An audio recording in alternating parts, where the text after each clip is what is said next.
Hello बच्चों, जल्दी से ज्वाइन अकेडमी को लाइक शेयर एंड सब्सक्राइब करें। अपने डाउट्स को कमेंट बॉक्स में लिख दें। चलिए चलते हैं चैप्टर की तरफ। Basic mathematics used in physics. बच्चों, हमें इसमें क्या पढ़ना है कि मैथमेटिक्स की एप्लीकेशन को फिजिक्स में हम किस तरह से यूज कर सकते हैं। क्योंकि अगर हम मैथमेटिक्स के कुछ सिंपल से फॉर्मूले ही नहीं आएंगे तो हम फिजिक्स में जो ज़रूरत पड़ेगी तो उसे कैसे अप्लाई कर सकेंगे। तो उसके लिए एक कितना अच्छा कोटेशन लिखा है, ये लिखा है कि mathematics is the supporting tool of physics. मतलब फिजिक्स के लिए मैथमेटिक्स जो है एक सपोर्टिंग टूल की तरह है। तो आगे हम पढ़ते हैं। सबसे पहले हम बेसिक मैथमेटिक्स में क्या पढ़ेंगे, एंगल के बारे में। तो एंगल। दूसरा हमें किसके बारे में पढ़ना है, ट्रिग्नोमेट्री।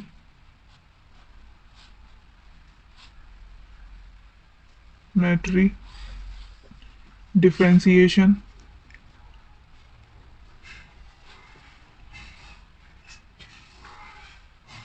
इंटीग्रेशन,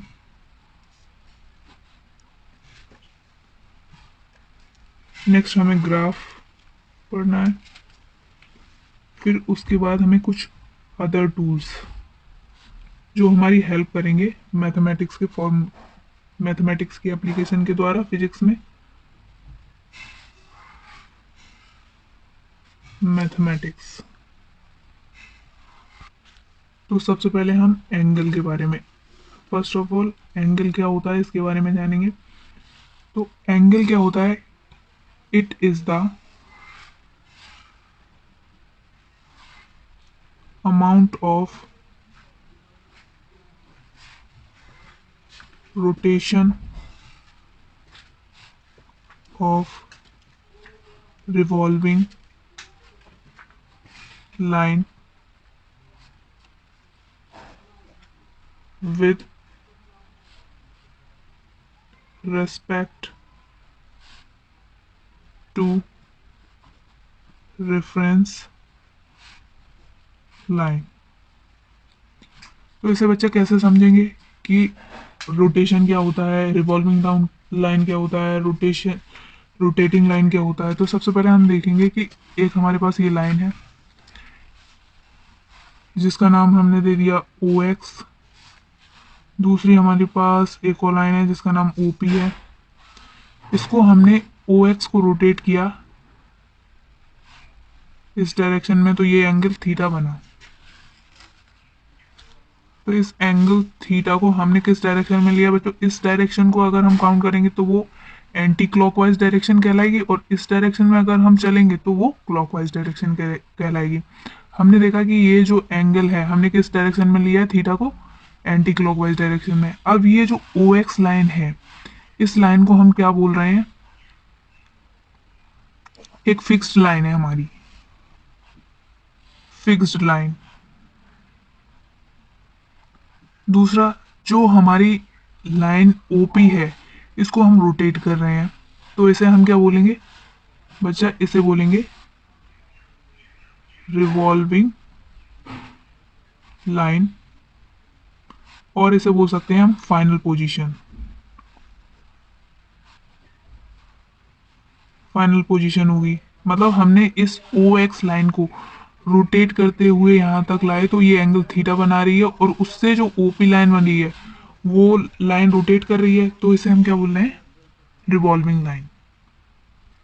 बच्चों, अब हम इस एंगल के रोटेशन के सेंस को पढ़ते हैं। रोटेशन का सेंस मतलब है कि हमें क्लॉकवाइज घुमाना है तो क्या साइन लेंगे, और एंटी क्लॉकवाइज घुमाना है तो क्या साइन लेंगे। तो रोटेशन, रोटेशन के बारे में देखें कि अगर हमने दो पॉसिबिलिटी हो सकती है, या तो हम इस डायरेक्शन में घुमाएं या तो हम इस डायरेक्शन में।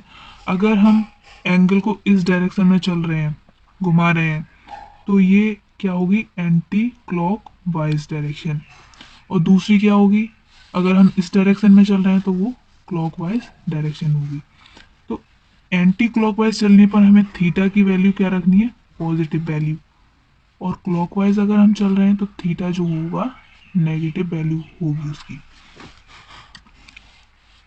अब इस थीटा की बात कर लेते हैं कि इसकी यूनिट क्या होगी। तो थीटा जो है उसकी ऐसा ही यूनिट है, उसे रेडियन में लेना है।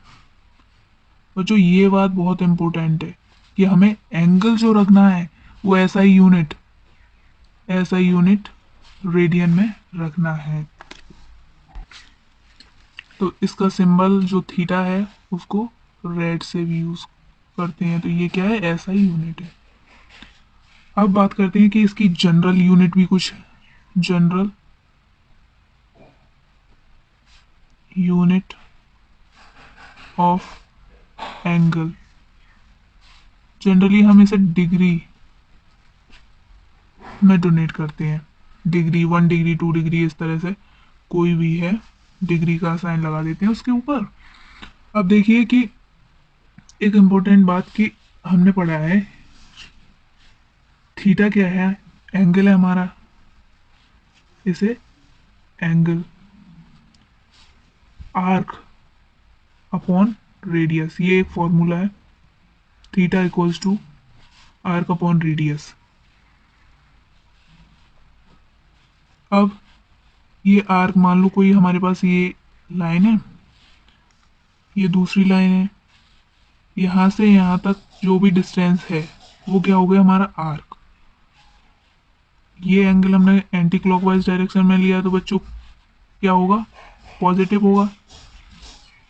अब यहाँ से यहाँ तक की डिस्टेंस, मान लो ये सर्किल का वो है रेडियस, तो ये भी आ रहा है, ये भी आ रहा है, तो ये किसी भी सर्किल की रेडियस है। सपोज इसको एज्यूम कर लो, ये पूरा इस तरह से सर्किल बना हुआ है। अब मुझे ये एंगल कैलकुलेट करना है कि ये कितना होगा, तो उसी पर बेस्ड एक एग्जांपल करते हैं। कोई भी हमारे पास इस तरह से रिवॉल्विंग लाइंस दे रखी हैं, उसके बीच का हमें एंगल जो दिया है वो थीटा है, क्योंकि हमें ये कैलकुलेट करना है।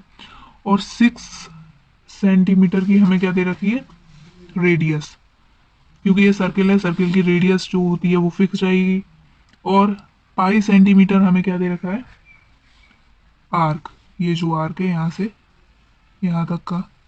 तो देखिए हम इस फॉर्मूले का अप्लाई करेंगे, थीटा इक्वल्स टू आर्क हमारे पास कितना दे रखा है, पाई सेंटीमीटर, अपॉन रेडियस कितना दे रखा है, 6 सेंटीमीटर। तो हमने इसे कैलकुलेट किया तो हमारे पास क्या है, पाई बाई 6, सेंटीमीटर से सेंटीमीटर कट जाएगा, पाई बाई 6 रेडियन। तो ये पाई रेडियन में आ गया, एंगल हमें रेडियन में चाहिए तो रेडियन में निकाल लिया। अब उसी तरह से बच्चों यहाँ पर एक इम्पोर्टेंट डाल के आप यहाँ पर लिख सकते हो कि 1 डिग्री, वो 1 मिनट, ये किसका सिंबल है, मिनट का। अगर 1 के ऊपर डैश लगा देंगे तो ये 1 मिनट, 1 मिनट में कितने 60 सेकेंड होंगे। इस तरह से हम सेकेंड को रिप्रेजेंट करते हैं, यहाँ पर लिख भी दीजिए सेकेंड। उसी तरह से अगर हम 1 डिग्री बात करें तो 60 मिनट के बराबर होता, तो इसे क्या बोलेंगे, मिनट। 1 डिग्री इक्वल्स टू क्या होगा, 60 मिनट के बराबर होगा। उसी तरह से 1 राइट एंगल, अगर ट्राइंगल की बात करें,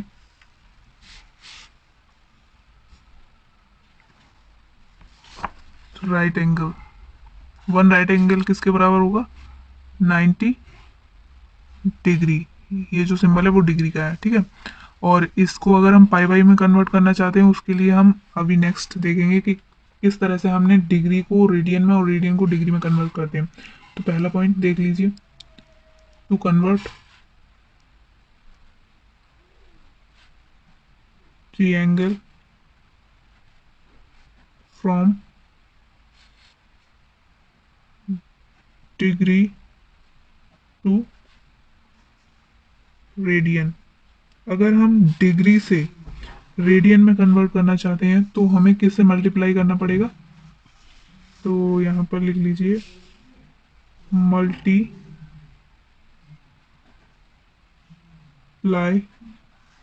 by pi by 180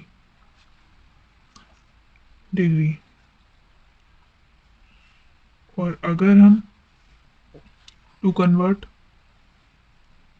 the angle from radian to degree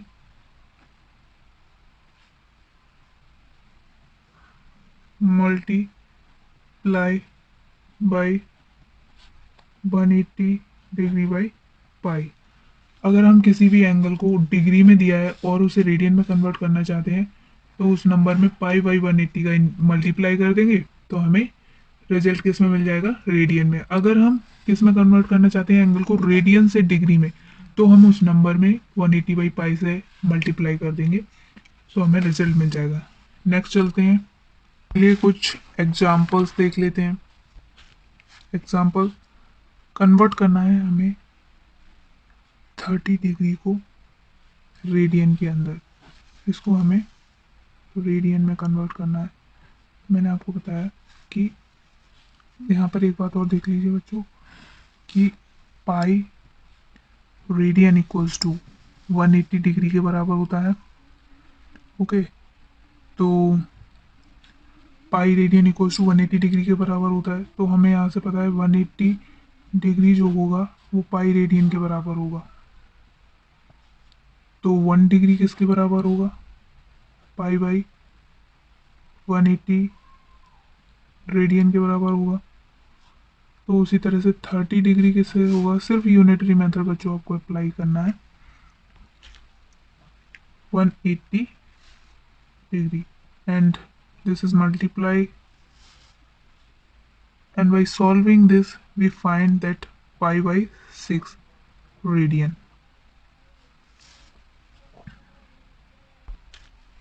देखिए बच्चों यहाँ पर पाई रेडियन दिया है, तो यहाँ पर अगर हम 1 रेडियन बराबर निकालना चाहते हैं तो 180 डिग्री अपॉन पाई कर सकते हैं। अगर हम पाई की वैल्यू देखो, पाई की वैल्यू क्या होती है 22/7, और इसे पाई की वैल्यू को क्या लिख सकते हैं 3.1415।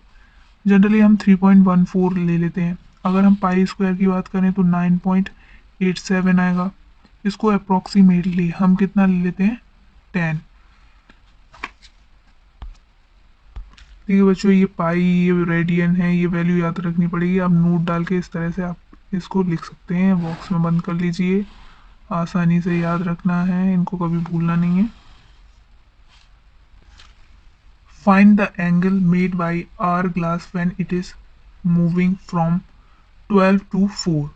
हमें क्या करना है बच्चों कि इस क्वेश्चन में ये पूछा है कि जो हमारी घड़ी होती है उसकी आवर ग्लास होता है ना, जो मिनट वाली सुई होती है, उस निडल के बारे में बात करेंगे। तो ऐसे हम देख रहे हैं कि ये हमारे पास एक वॉच है, उस वॉच में यहाँ पर 12 ओ क्लॉक है, यहाँ से 1, यहाँ से 2, यहाँ 3, यहाँ 4, यहाँ पर 5, यहाँ पर 6, 7, 8, 9, 10 एंड दिस इज 11।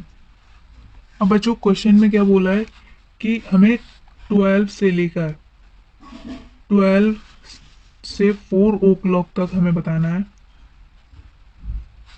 कि इसने कितना एंगल बनाया है। यहाँ पर हमारी ये मिनट की सुई है, तो मिनट की यहाँ पर अगर ये 4 पर मूव करके आएगी इस तरह से, यहाँ से यहाँ तक चलने में जितना भी एंगल बना है उसको कैलकुलेट करना है। मान लीजिए ये थीटा एंगल बना है मूव करने पर, तो 12 आर टोटल, यहाँ से यहाँ तक 12 आर होगा, वो 360 का एंगल कवर करेगा, क्योंकि टोटल यहाँ से यहाँ पर चलने पर 360 एंगल हुआ। तो 1 आर इक्वल्स टू कितना हो जाएगा 360 डिग्री अपॉन 12, तो 1 आर इक्वल्स टू 30 डिग्री। अब 12 to 4 कितने आवर्स हुए, 4 आवर्स हो गए, तो 4 आवर्स इक्वल्स टू कितना हो जाएगा 30 × 4 दैट इज 120 डिग्री। चाहे तो इसे रेडियन में भी कन्वर्ट कर सकते हैं।